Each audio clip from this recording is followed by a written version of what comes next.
Muslims and Valentine Day. Do Muslims love? Do they know how to express it? Do they celebrate love? Starting from the definite unchangeable point that Islam is the religion of peace and love, we are sure saying that love is quite a very important emotion guiding all our actions, behaviors, attitudes, thoughts, and feelings.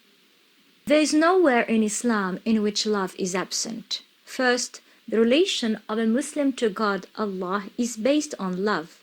It is a strong bond that every Muslim feels towards their Creator. This love is the key to our feelings of comfort, tranquility, and peace of heart and mind, plus a certitude of having gained in advance His mercy and care. Then there is the love we have to our Prophet. This person we hold so much dear to our hearts. He's the human being we love most in the most respectful, humble, and beautiful way.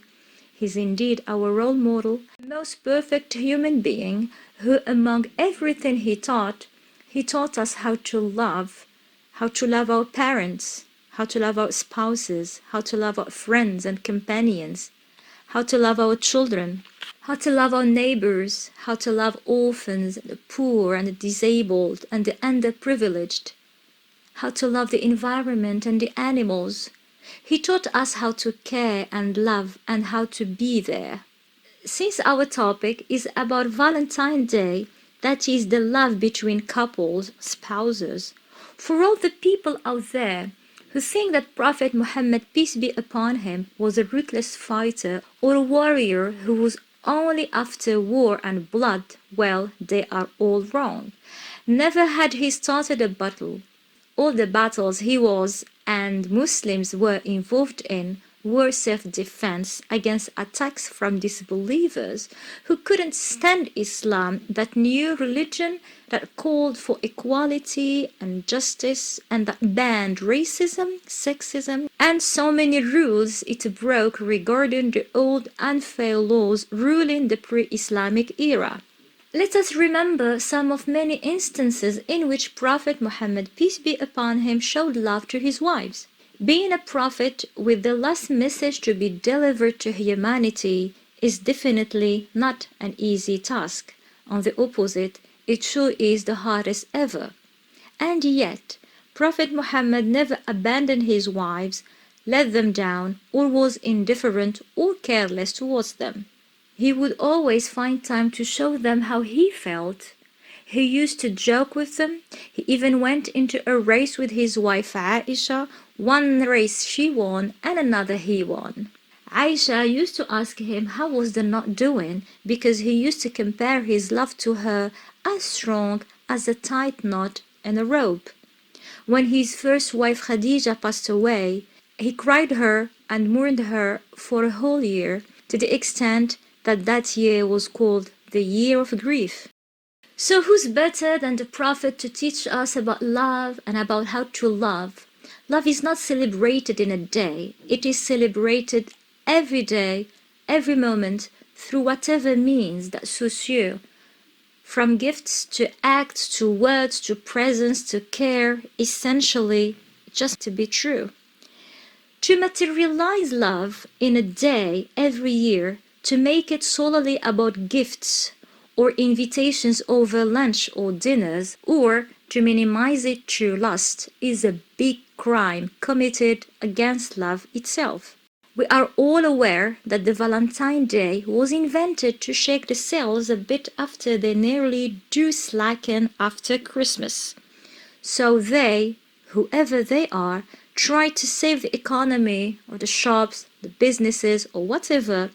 However, trying to focus only on the material side, pretending to promote love, has in fact very opposite results, if not shocking or disappointing. Many marriages ended because one of the spouses skipped to celebrate or to buy a gift in the suddenly most venerated day of the year. Many beautiful relationships ended before starting due to that also.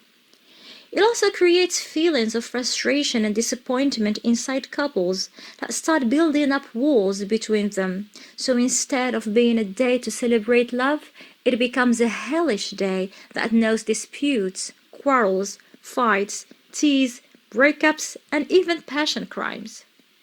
See why Islam is against that? Muslims don't need a day invented by an unknown to tell them how and when to celebrate their love.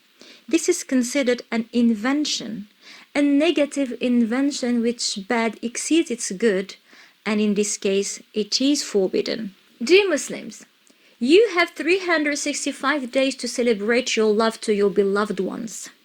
Love, this very beautiful feeling that resembles in its essence the purity and innocence of a white rose, shouldn't be tarnished with greedy vampire businessmen whose sole purpose is to sell as much as they can, making you believe it's love you are celebrating. Wrong. You are just celebrating your stupidity and submission and inclination towards ruining a beautiful feeling with a materialistic plot. Islam is not against gifting. On the opposite, Prophet Muhammad, peace be upon him, said, "Give and receive gifts in order to spread love." He acknowledged centuries ago that one day to spread love is by gifting, but he didn't specify a date nor a what to gift.